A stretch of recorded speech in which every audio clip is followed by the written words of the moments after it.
I'm gonna try to keep this brief, very brief as I can be. All right, I think it's important. All right, I think it's important that I read this Wikipedia entry to you. Okay, I understand it fully, but I want people not to know to get it into their heads.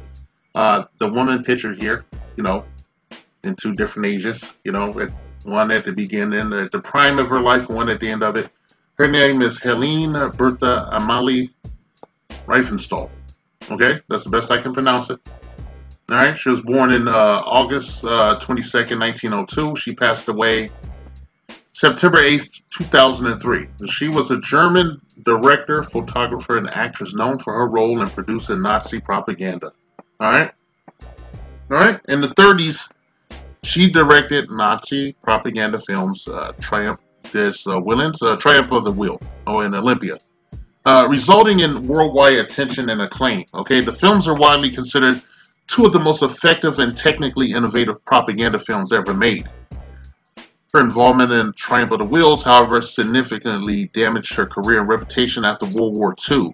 As you would know, Adolf Hitler was in close collaboration with Riefenstahl during the production of the three important Nazi films, and they formed a friendly relationship. After the war, Riefenstahl was arrested and found to be a Nazi fellow traveler. That's her classification, as defined by the rest of the world. She was found to be a Nazi fellow traveler, but was not charged with war crimes. Throughout her later life, she denied having known about the Holocaust and was criticized as the voice of "How could we have known?" defense.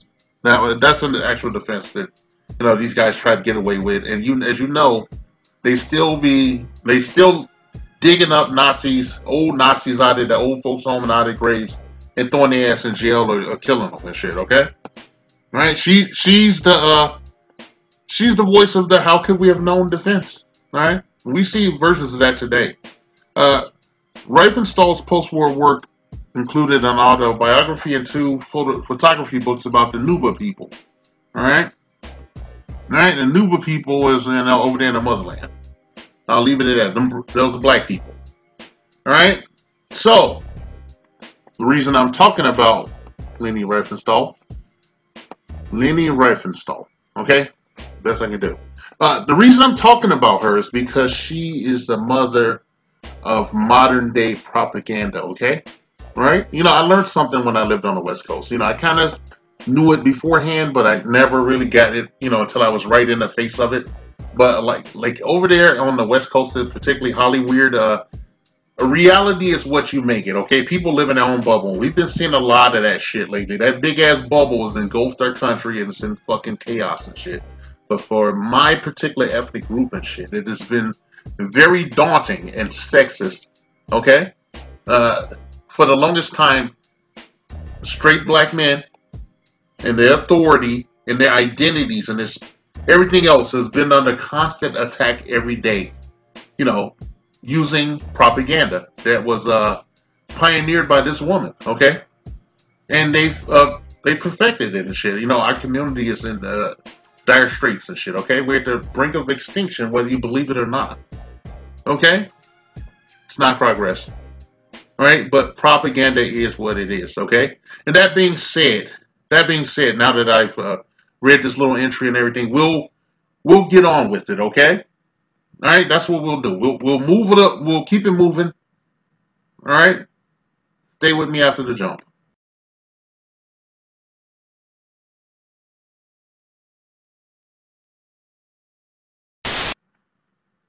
Well, okay then.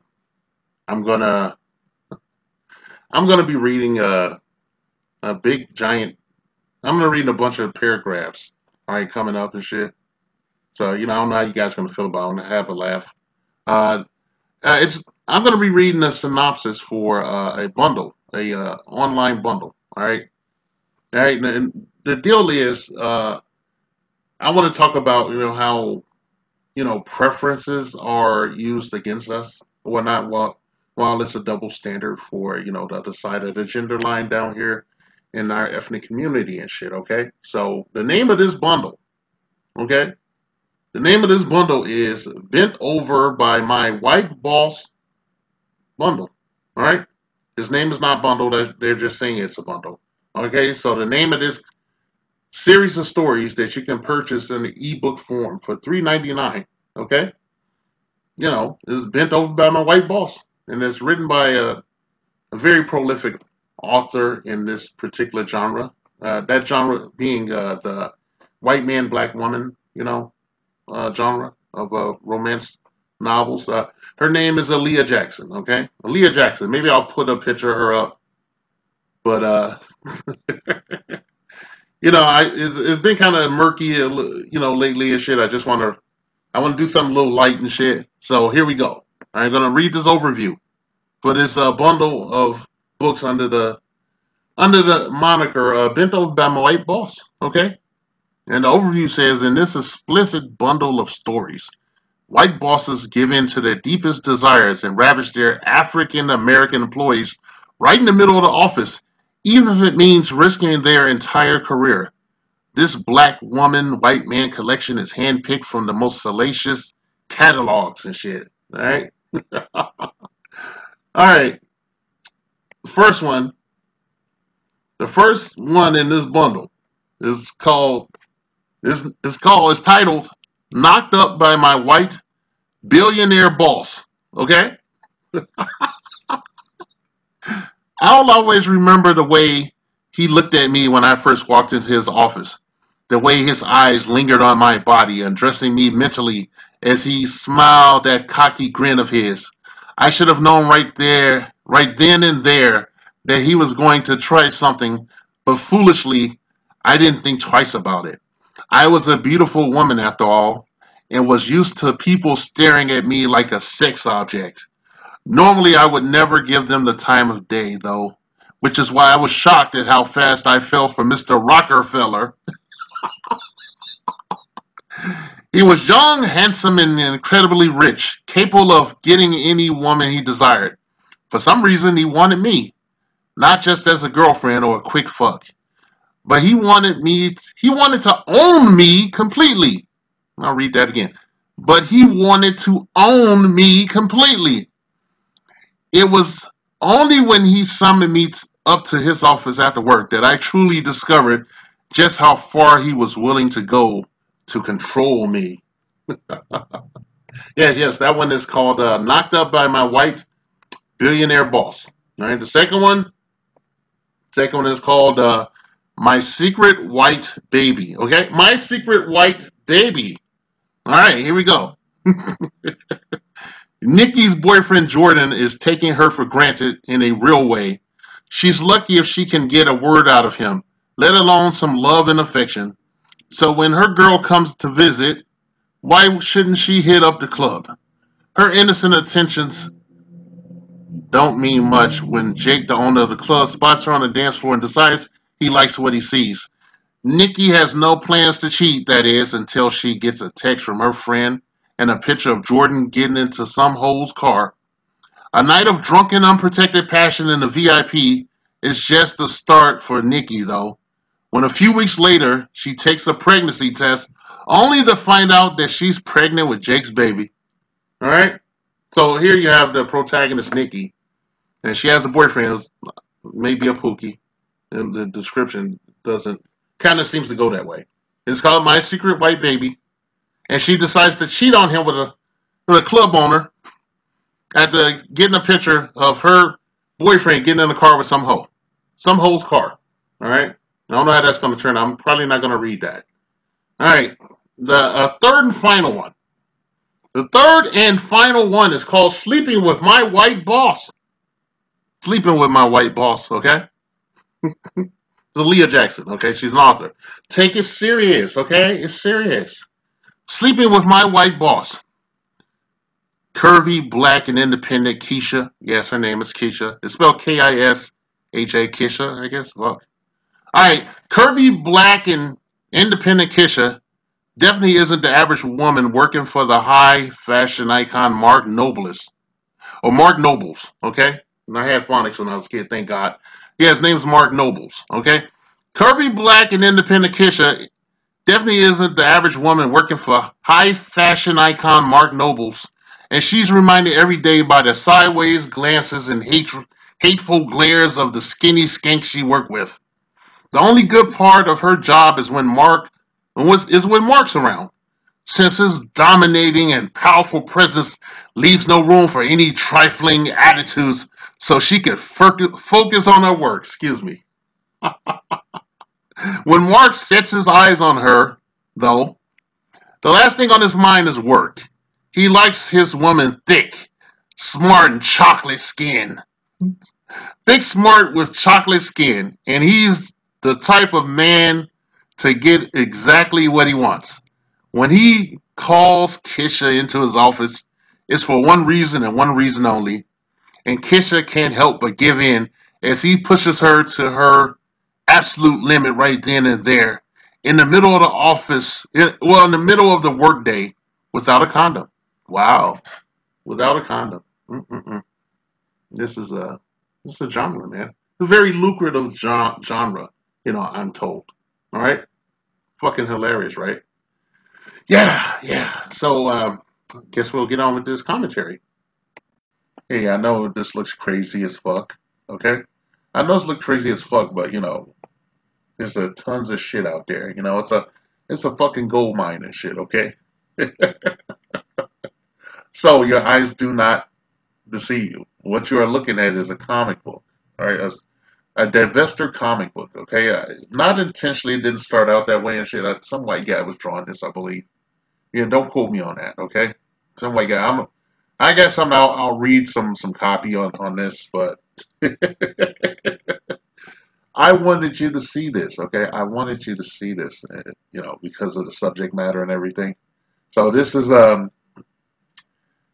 called Captain Confederacy. Okay, Captain Confederacy. All right, and yes, this is a superhero comic book. Okay, and it features this particular one is like a volume 2. And I'm told it started with this volume or whatever, or however they call it. I don't know. Anyway, there's a pregnant black woman, a dark-skinned black woman with a little short Jerry curl bob. And it's funny because like the way they draw her, she looked like a old broad, like an old Keisha Keisha was way older than me back in the day when I was in my 20s. I got stalked by a woman that looked just like this. I actually literally got kind of stalked and shit, by a middle-aged Keisha that looked just like this one. And if you look in the background, you can see her Zaddy or her Brad. There's a blonde hair guy, of course, blue eyes probably. And I can't really see because of the way he's situated on the con, but I think I got a page or two I can put up here. So this is Captain Confederacy and shit. Captain fucking Confederacy.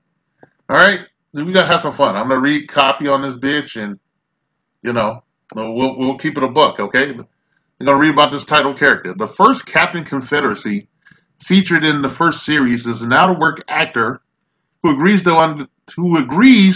to undergo a biological experiment that grants him super strength, enhanced agility, and healing abilities, as well as limited psychic abilities. But those chemicals are addictive and are slowly killing him. So he's an opioid user. Okay. In the second series, the new Captain Confederacy is a black woman pregnant with the previous captain's baby. So she's... Let me read that again, just in case you didn't pick up on it. Sorry for the word salad. All right. In the second series, the new Captain Confederacy is a black woman pregnant with the previous captain's baby. She has similar superpowers granted from the same source. So she's doing the drugs too. She's doing the hooch too. Captain Confederacy. She's a fucking opioid user as well. All right. All right. Go read some shit, right?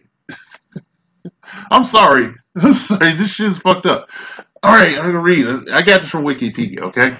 So I'm reading the reception part of it. At least, I think I am. Hold on. Anyway, a source cited as Southern Magazine found the plots are intricate and creative, but noted that this is not a comic for children, obviously.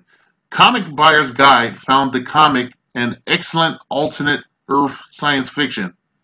In reconstructing Dixie, race, gender, and nostalgia in Imagine South by Tara McPherson, Duke University, McPherson wrote, from the retooled stars and bars of Captain Confederacy's accustomed to the mapping out of urban and rural southern places, the series takes up the symbols of the South and imaginatively reconstructs them, shaking loose the stock figures, geographies, and temporalities of southernness. If Octavia Butler and Carol Walker alter the meaning of the Southern lady, Shetterly reconfigures the Southern gentleman, unfixing his location in the idealized Civil War past, instead deploying him for a different understanding of our present. Heavy Metal reviewed the comic in June of 2015, shortly after the Charleston church shooting, finding it to address the South's old ghosts, and that determination of the comic was a successful examination of the current Southern society of merely provocative. It's left up to readers to decide. A family who gave an issue of the comic to their 11-year-old son found the comic offensive, creating a minor controversy. According to the Smithsonian Magazine, the comic was featured in 2017 at the American Civil War Museum in Richmond, Virginia. So there's a copy of this shit at the American Civil War Museum in Richmond, Virginia. And I was stationed in Virginia, and yeah, I don't recall reading about that shit. Okay, I don't recall reading about that shit, man. I'm telling you, this got me fucked up. Okay, got me fucked up. So just for the record, okay, Captain Confederacy is an alternate history comic book by Will Shetterly and Vince Stone that was first published in 1986, revived in 1991 through 92, then published online with new and revised material in 2011. It tells the story of a superhero created for propaganda purposes in a world in which the Confederate States of America won their independence from the United States. Ain't that something? This is crazy shit, right? It's fucking crazy. Yeah, it's a pregnant black woman. Okay, it's a pregnant superhero. You know, they didn't say they was married. All right? Just let you know for any Keisha get happy. You know, all you virulent, misandrous divestors, and you can just run out. I'm pretty sure there's a lot of copies, you know, that you can pick up and shit.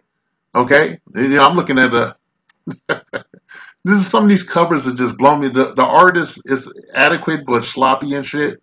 And there's one where, like, you see the zaddy protecting his pregnant woman from being shot by another red-headed white man.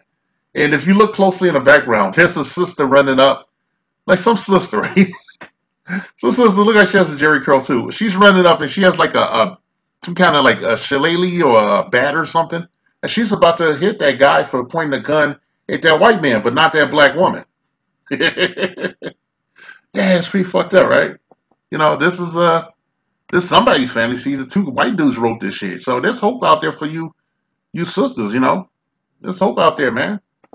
You know, there's a white dude wrote this shit, man. So, you know, hey, maybe it's not outside the realm of possibility that you guys can climb up the ladder, you know, of preferred, partners and shit, you know, for marriage and everything in this particular community and shit, okay? You know, I want to be facetious or nothing, but what can you do and shit? It's a goddamn pregnant, dark-skinned black woman, for Christ's sakes, and shit, and she's a swirler and shit, a superpowered swirler.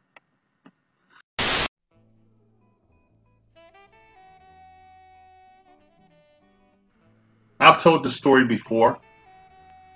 And shit, okay? And I'm going to tell the story again. I don't give a fuck. I don't give a fuck what, people think and shit. I'm going to tell this fucking story, okay? Because it's important to me. It's important to me and shit. And it's important, to me is, my avatar, the Geek Underground and shit. That's okay. It's important to my platform that I tell you this story and shit, okay? When I was a kid, right? I was taken to see The Color Purple on Christmas Eve. Okay? I was taken to see The Color Purple on Christmas Eve by my mom. And my younger sister went to see the movie as well. Alright? And I can't remember who else was there, but I will tell you this. The movie has haunted me since the first time I saw it, in the personification of Mr., as played by Danny Glover. So vile was his character, so utterly irredeemable, even though he, became a little bit more human towards the end of that film. Even though, okay, his character haunted me for in perpetuity and shit. Even when I see Danny Glover now, I always think of that character Mister and shit, and I just never could really put my hands, my finger on it until, another such movie came out, that Tina Turner biopic, biography.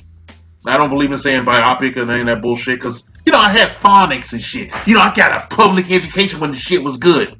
It's not a fucking biopic. It's a biography, okay? I didn't know what was going on with me, spiritually, until that Tina Turner shit came out. What's Love Got to Do It? And I saw Lawrence Fishburne fuck up his career for a minute, playing Ike Turner, playing a demonic version of Ike Turner. Okay? And Tina Turner passed away recently. Alright. That's all I have to say about that. But getting back to The Color Purple, I was taken to see this movie on Christmas Eve. I was a kid, man.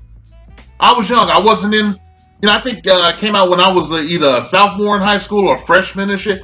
I went to see this fucking, can you imagine taking me to see a fucking movie like The Color Purple on Christmas Eve? A young man, a young boy, okay?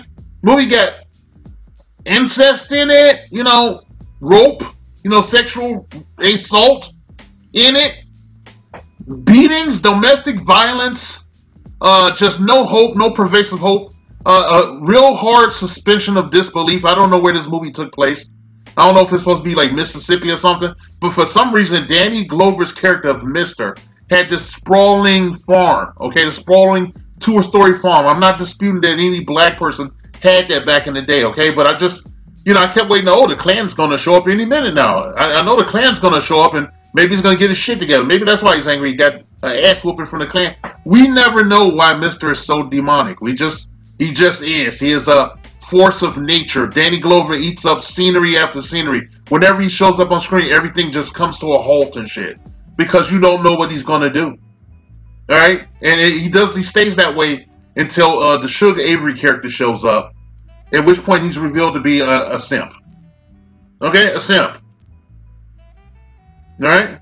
Now I want to get into it. I made a video in the past about how I feel about The Color Purple and shit, but I've been haunted by this fucking movie, and it was when my mom, God rest her soul, was still around. I never really brought this up to her, but it was a point of contention, like, to why I was made to look at that fucking movie. Okay, we had seen a bunch of movies. I'm a Generation Xer and shit. I had seen the Star Wars movies at the movies in the theater, the original Star Wars before the computer shit. For a lot of you, millennials and Generation Zs and shit, there was a such thing as special effects before a fucking computer. I saw that. I saw King Kong and shit from the 70s in there. I saw Superman at that bitch, okay? Saw a bunch of good movies, okay? And it is marred by The fucking Color Purple. Because I don't know why the fuck that, my mother thought that was a movie that we should go and see on Christmas Eve. We even went to see fucking E.T. Okay, my mom took me to see, and my sister to see fucking E.T. the extraterrestrial, but for some reason, she didn't have any wherewithal to know that that was a bad fucking idea to take me to see The Color Purple on fucking Christmas Eve. This message has been paid for by the Dusties. Yes, the niggas you love to hate.